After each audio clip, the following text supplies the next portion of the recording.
রমজানে কেউ যদি মারা যায় তার সাথে কবরে কি কি করা হবে? যখন একটা মানুষ রমাদান আল কারিমে মারা যায়, আমাদের ভিতরে অনেক মানুষ এই কথাটা বলতে থাকে, যেহেতু সে রমাদান আল কারিমে মারা গিয়েছে, খুব সুন্দর একটা মাসে মারা গিয়েছে, তার কবরের হিসাব হবে না, তাকে বিনা হিসেবে জান্নাত দেওয়া হবে। এরকম একটা কথা আমাদের সমাজের ভিতরে প্রচলিত আছে, বা আমাদের মতো কিছু মানুষও এই কথাগুলো মানুষকে বলতে থাকে, ভুল ধারণা মানুষকে দিতে থাকে।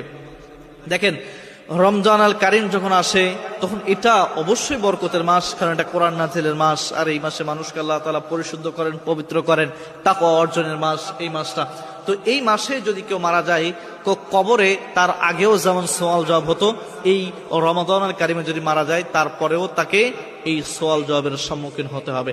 সওয়াল জবাবের বিপরীত কেউ যেতে পারবে না। হয়তো রমাদান আল কারিমের খাতিরে কিছু ছাড় দেওয়া হয়, তবে এরকম কোনো কথা বলা হয় নাই হাদিস এবং কোরআনে যাকে টোটালি একেবারে মুক্ত করে দেওয়া হবে রমজান আল কারিমের ভিতরে, তো এরকম কোনো কথা বলা হয় না। সুতরাং আপনারা এরকম যেন না হয় যে রমজান কারিম পাচ্ছেন, যে পাওয়ার পরে মারা গিয়েছে, মানুষজন একেবারে হাত ছেড়ে বসে আছেন যে রমজান কারিম গেছে তো মারা গিয়েছে, তার তো কবরে কোনো আযাব হচ্ছে না, সুতরাং আমাদের তো তার জন্য কিছু করার নাই।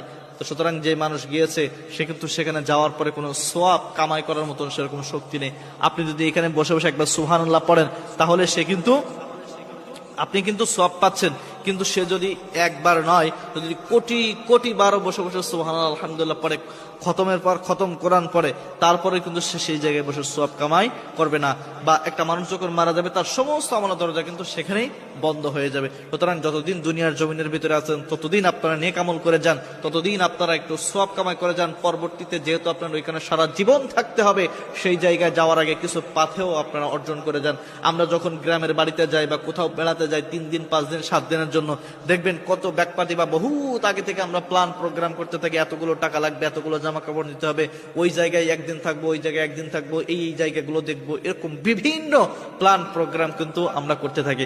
কিন্তু প্রিয় ভাই আমার, যেই জায়গায় আপনি অনন্তকাল থাকবেন, অসীম থাকবেন, সেই জায়গার জন্য কি আপনি কোনো প্ল্যান প্রোগ্রাম করেছেন? সেই জায়গার জন্য কি আপনি কোনো পাথেও অর্জন করেছেন?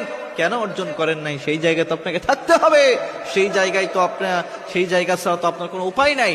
সুতরাং রমজান মাসে মারা গেলেই যে সে জান্নাতে চলে যাবে, তার কোনো হিসাব হবে না, এরকম কোনো কথা নাই। সুতরাং যখনই আপনি মারা যান না কেন, মারা যাওয়ার আগে আপনাকে প্রস্তুতি গ্রহণ করে এরপরে কবরের ভিতরে যেতে হবে। তা না হলেই কিন্তু আল্লাহ তাআলার ধরা থেকে আপনি রেহাই পাবেন না।